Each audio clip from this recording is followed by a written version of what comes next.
पहाड़ों के बीच बसे छोटे से गांव में एक पुराना घर था, जहां 3 पीढ़ियां साथ रहती थीं। उस घर में वृद्ध ससुर हरिराम अपने बेटे और बहू सावित्री के साथ रहते थे। हरिराम के चेहरे पर झुर्रियां थीं, लेकिन आंखों में अब भी गहरी भावनाएं झलकती थीं। सावित्री एक सीधी सादी पर बेहद सुंदर और भावनाशील औरत थी, जिसने अपने ससुर का बहुत सम्मान किया।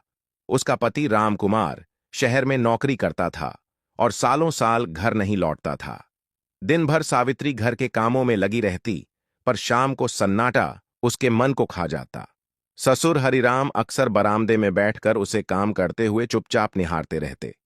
उन निगाहों में वासना नहीं, बस एक अधूरी स्नेह की झलक होती थी। सावित्री जब खाना परोसती तो हरिराम धीरे से मुस्कुराकर कह देते, बहू, तू बहुत थक जाती है। सावित्री भी झिझकते हुए मुस्कुरा देती, नहीं बापूजी, काम ही तो जिंदगी है। दिन गुजरते गए, मगर उनके बीच की खामोश समझ और गहरी होती गई। सावित्री को एहसास होने लगा कि ससुर की उपस्थिति में उसका अकेलापन थोड़ा कम हो जाता है। बरसात की एक रात थी। बिजली चमक रही थी। घर में सिर्फ दोनों ही थे। सावित्री को डर लगा और वह ससुर के कमरे के दरवाजे के पास आकर खड़ी हो गई। हरिराम ने धीरे से कहा, अंदर आजा, डरने की जरूरत नहीं है बेटी। वह अंदर आई और बरसात की आवाजों में एक अजीब सन्नाटा गूंजा।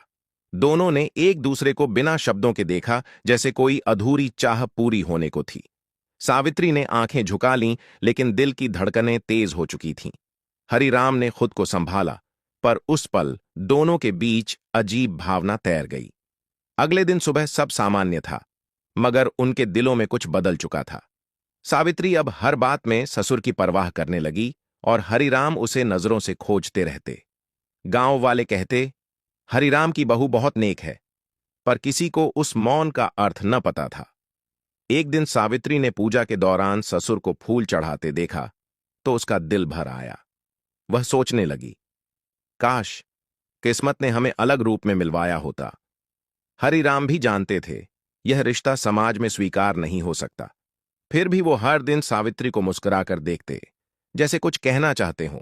सावित्री हर बार उस मुस्कान को दिल में सहेज लेती, पर कुछ कह नहीं पाती। शाम को जब चाय बनती, दोनों एक ही कप से पीने लगे। बिना बोले बहुत कुछ कह देते। एक रात सावित्री ने हिम्मत कर पूछ लिया, बापूजी, क्या आप मुझसे कुछ कहना चाहते हैं? हरिराम चुप रहे, बस आंखें नम हो गईं और बोले, बोलूं तो पाप हो जाएगा बहू। सावित्री का दिल कांप उठा। उसने कहा, कभी कभी पाप भी इंसानियत से बड़ा नहीं होता। कमरे में गहरा सन्नाटा था। सिर्फ दिलों की आवाजें गूंज रही थीं। हरिराम ने उसके सिर पर हाथ रखा, जैसे बरसों की तन्हाई मिट गई हो।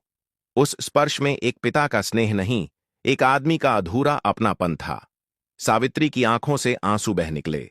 वो कुछ नहीं बोली, बस खड़ी रही। हरिराम ने धीरे से कहा, मुझे बस इतना हक चाहिए कि तू खुश रहे। सावित्री ने सिर झुका लिया और पहली बार ससुर की आंखों में अपने लिए प्रेम देखा। उस रात नींद दोनों की आंखों से कोसों दूर थी। सुबह हुई तो दोनों ने अपने चेहरे पर वही पुरानी चुप्पी ओढ़ ली, लेकिन दिलों में अब एक रिश्ता बन चुका था, जो नामहीन था। सावित्री अब ससुर की सेवा और मन से करने लगी, जैसे वो सब कुछ उनका हो। हरिराम उसे दूर से देखते और अपने भाग्य को कोसते रहते। एक दिन शहर से रामकुमार का पत्र आया कि वह 3 महीने में लौटेगा। सावित्री को पत्र पढ़ते ही दिल में अजीब दर्द हुआ, जैसे कुछ छिनने वाला हो। हरिराम ने उसकी आंखों में डर देखा, पर कुछ नहीं पूछा। दोनों के बीच अब और भी खामोशियां बढ़ने लगीं।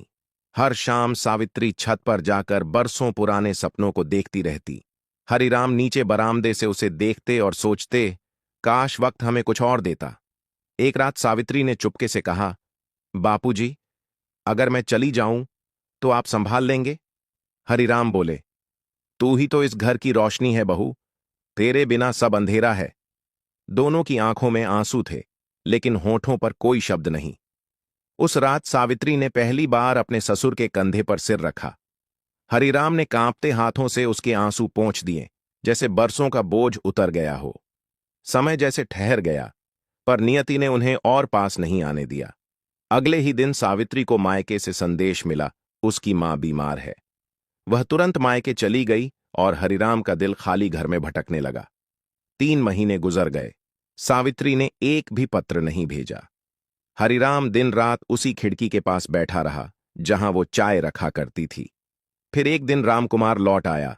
चेहरे पर खुशियां और हाथ में पत्नी की चिट्ठी थी। चिट्ठी में लिखा था, मैं अब नहीं लौटूंगी बापूजी, मेरे लिए सब खत्म हो चुका है। हरिराम का दिल टूट गया। उसने चिट्ठी को सीने से लगाकर रोना शुरू कर दिया। रामकुमार को कुछ समझ नहीं आया। उसने पिता से पूछा, मां कहाँ है? हरिराम ने कहा, वो थी जो इस घर को घर बनाती थी, अब नहीं लौटेगी। रात भर हरिराम बरामदे में बैठे रहे और चुपचाप आसमान देखते रहे। उन्हें लगा जैसे सावित्री की हंसी अब भी हवा में गूंज रही है। गांव वालों ने देखा, हरिराम अब पहले जैसे नहीं रहे। उनका चेहरा मुरझा गया, पर आंखों में किसी का इंतजार अब भी था। महीने बीत गए, सावित्री का कोई अता पता नहीं चला। हरिराम धीरे धीरे बीमार पड़ गए, लेकिन किसी को कुछ नहीं बताया। एक शाम उन्होंने अपने कमरे में सावित्री की पुरानी साड़ी रखी और चुपचाप सो गए। सुबह जब दरवाजा खुला तो हरिराम हमेशा के लिए आंखें मूंद चुके थे। उनके हाथों में वही साड़ी और वह अधूरी चिट्ठी थी।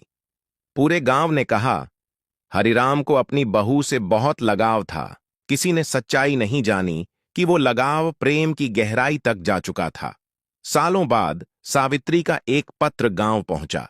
उसमें लिखा था, बापूजी, अगर आप पढ़ रहे हैं तो जान लीजिए, मैंने आपको कभी नहीं भुलाया। आपके बिना मेरा हर दिन अधूरा है, लेकिन समाज ने हमें जुड़ने नहीं दिया। मैं हर जन्म में यही चाहूंगी कि आप फिर मेरे जीवन का हिस्सा बने। वह पत्र जब डाकिया ने दिया, तब तक हरिराम की कब्र पर फूल सूख चुके थे। गांव के बच्चे उस कब्र के पास खेलते और कहते, यहां एक अधूरी प्रेम कहानी सोई है। सावित्री फिर कभी गांव नहीं लौटी, पर हर साल वही तारीख पर फूल भेजती रही। लोगों को नहीं पता था वो फूल किसके लिए आते हैं। बरसों बाद किसी ने कब्र के पास लिखा देखा, सावित्री की ओर से मेरे सच्चे बापूजी को। उस दिन हवा में फिर वही पुरानी महक घुली थी। पेड़ों की पत्तियां भी जैसे उनके नाम बुदबुदा रही थीं। गांव की औरतें कहतीं, यह प्रेम नहीं, पुनर्जन्म का वादा है। और शायद सच भी यही था, अधूरी मोहब्बत कभी मरती नहीं। हरिराम और सावित्री का प्रेम समाज की दीवारों से हार गया, मगर उनके दिलों ने हार मानना कभी नहीं सीखा। वो मिल नहीं पाए, पर हर सांस में एक दूसरे की याद जिंदा रही। सावित्री ने अपना जीवन अकेलेपन में बिता दिया, पर उस रात को कभी नहीं भूली, जब सन्नाटे में दो अधूरी आत्माएं एक हो गई थीं। वो रिश्ता न नाम का था न हका का, पर सच्चाई का था। लोगों ने उसे पाप कहा, मगर उन्होंने उसे प्यार समझा।